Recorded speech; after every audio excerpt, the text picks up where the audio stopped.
पिछले एपिसोड में हाउचन आखिरकार सिलथुन के टेस्ट में पास हो गया था और अब इस तरह से उसने एटर्निटी एंड क्रिएशन वाले सिलथुन को हासिल कर लिया था। जिसके बाद वहीं अगले सीन में हम देखते हैं कि सार कई दिनों से हाउचन के वापस आने का वेट कर रही थी, लेकिन अभी तक उसके बारे में कुछ भी पता नहीं चला था। वहीं उधर हम देखते हैं कि चेन भी वेंजाओ के बारे में सोचकर परेशान होने लगती है और कहने लगती है कि अब तो 7 दिन हो गए, लेकिन अभी तक हमें उनके बारे में कुछ भी पता नहीं चला और पता नहीं कि कैप्टन ने सिलथुन के टेस्ट में कितना प्रोग्रेस कर लिया है। मगर तभी हम देखते हैं कि बेंगवान उसे इसके बारे में चिंता करने के लिए मना करती है। वहीं उधर हम देखते हैं कि सीमा सियन भी इसके बारे में सोचकर परेशान हो रहा था और कहने लगता है कि काश हम भी इसमें हेल्प कर पाते। तब इस पर लिंसिन उससे कहता है कि तुम इसके बारे में इतना परेशान क्यों हो रहे हो, क्योंकि आखिरकार ये तो इंसानों के ग्रेटेस्ट पावर को सिंबलाइज करता है और ये तो एक तरह से हाईएस्ट ग्लोरी भी है। जिसके बाद हम देखते हैं कि सीमा सियन इसके बारे में ज्यादा कुछ नहीं बोल पाता और कहता है कि नहीं, मैं इसके बारे में चिंता नहीं कर रहा। तभी सायरन से कहने लगती है कि तुम कोई चिंता ना करो और उनके ऊपर यकीन रखो। जिसके बाद हम देखते हैं कि वे इसकी बात मानने के लिए रेडी हो जाते हैं, लेकिन तभी इसी वक्त हम देखते हैं कि इनको अपने सामने कुछ दिखाई देता है और इसीलिए लिंसिन हैरान होते हुए कहता है कि वो क्या है। जिसके बाद हम देखते हैं कि इनके सामने एक बहुत ही पावरफुल लाइट पिलर एक्टिवेट हो गया था और इसमें से निकलने वाली पावर सच में बहुत ही ज्यादा पावरफुल होती है। लेकिन तभी हम देखते हैं कि सिंगू ने सही समय पर आकर इसे रोक लिया था,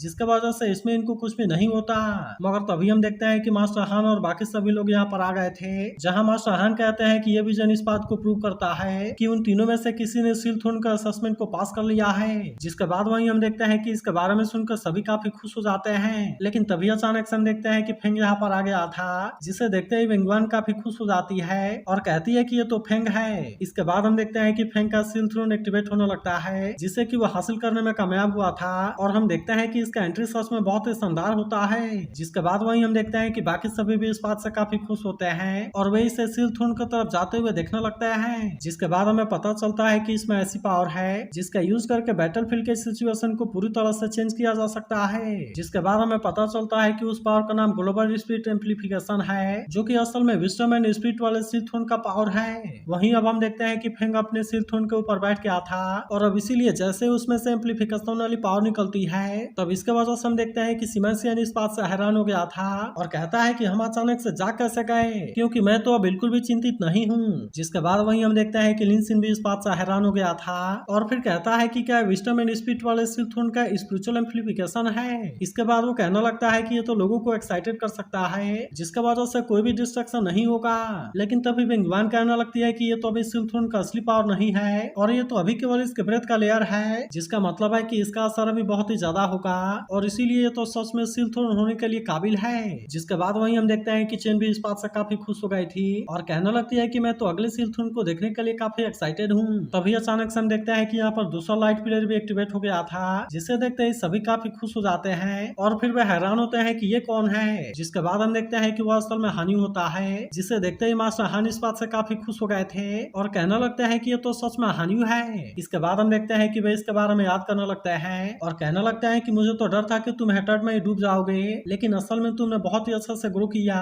क्योंकि तुम हमेशा अपने गोल के बारे में सोचते रहे और इसीलिए तुमने इसे कंप्लीट करने के ऊपर पूरा ध्यान दिया। जिसके बाद वहीं हम देखते हैं कि हानियो अपने पेरेंट्स का मौत से काफी गुस्सा था और इसीलिए उसने डिसाइड किया था कि वो इसका बदला जरूर लेगा। जिसके बाद वहीं हम देखते हैं कि आज हानियो भी इस बात से काफी खुश होता है और फिर कहने लगता है कि आखिरकार मैंने उस पावर को हासिल कर ही लिया, जिसके बारे में मैं काफी टाइम से सोच रहा था। इसके बाद हम देखते हैं कि वो भी अपने सिलथुन को एक्टिवेट करने के लिए रेडी हो गया था, जहाँ पर हम देखते हैं कि उसके चारों तरफ 2 एंजल घूमने लगते हैं, जिनमें से एक के पास में लाइट पावर और जबकि दूसरे के पास में डार्क पावर होती है। अब इसीलिए हमें पता चलता है कि इनके पास में लाइट और डार्कनेस की पावर है, जिसका वजह से फियर और सौरों को कंडेंस करते हैं। वहीं हम देखते हैं कि हानियो भी इस बात से काफी खुश हो गया था और अब इस तरह से वो भी अपने सिलथुन की तरफ जाने लगता है, जिसके दौरान हम देखते हैं कि सिलथुन बहुत ही शानदार तरीके से एक्टिवेट हो रहा था और ये सच में काफी शानदार होता है। इसके बाद हम देखते हैं कि आखिरकार हानियो अपने सिलथुन के ऊपर बैठ जाता है, जिसे देख उसका साथी इस बात से काफी खुश हो जाते हैं। तभी मास्टर टियान कहने लगता है कि आज तक पूरे हिस्ट्री में ऐसा कोई भी नाइट नहीं हुआ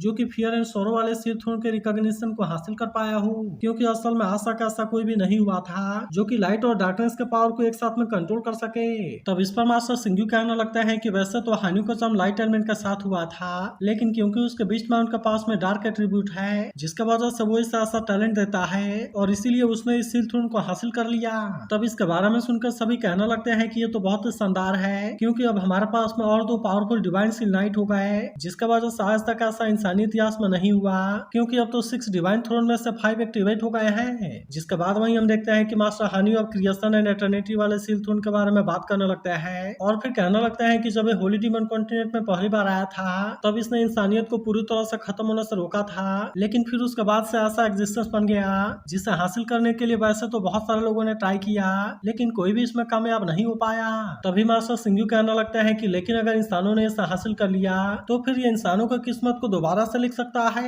लेकिन तभी बाकी सभी कहने लगते हैं कि लीडर तो इस टेस्ट को काफी समय से ले रहे हैं और आज तक इतना लंबा असेसमेंट किसी ने भी नहीं दिया। अब इसीलिए हम देखते हैं कि सभी इस बात से काफी हैरान होते हैं और कहने लगते हैं कि क्या हाओचन सच में इस लेजेंडरी सील थ्रोन को हासिल कर पाएगा। जिसके बाद वहीं हम देखते हैं कि मास्टर टियान को हाओचन के ऊपर पूरा यकीन होता है, इसीलिए वे कहने लगते हैं कि हाओचन ऐसा पहला हुआ है जो कि इसका असेसमेंट के लिए क्वालिफाई हुआ हो। जिसके बाद वहीं हम देखते हैं कि वेंगुआन और बाकी सबको भी हाओचन के ऊपर पूरा यकीन होता है और वे कहने लगते हैं कि लीडर ने बहुत सारे मिरेकल को किया है, मगर वहीं उधर हम देखते हैं कि सायर को हाओचन के ऊपर पूरा यकीन था और इसीलिए वो कहती है कि वो इसमें पास जरूर होगा। जिसके बाद अगले सीन में हम हाओचन को देखते हैं जहाँ सीनियर उसे कहने लगते हैं कि तुम किस्मत के गाइडेंस को फॉलो करते रहना और तुम इसका असली रीजन के बारे में पता जरूर लगाना कि आखिरकार 6000 साल पहले डीमन यहाँ पर क्यों आए थे। इसके बाद वो उसे कहने लगता है कि तुम किस्मत के द्वारा चूज किए गए हो और फिर इससे कहने लगता है कि ब्रिलियंस के बिना स्टारी स्काई बिल्कुल एक बिना बाउंड्री वाले यूनिवर्स के जैसे है, इसीलिए तुम अभी इस दुनिया में अपने मिशन का कंप्लीट हो जाने का वेट करो क्योंकि उसके बाद तुम और भी प्लेनेट पर जाओगे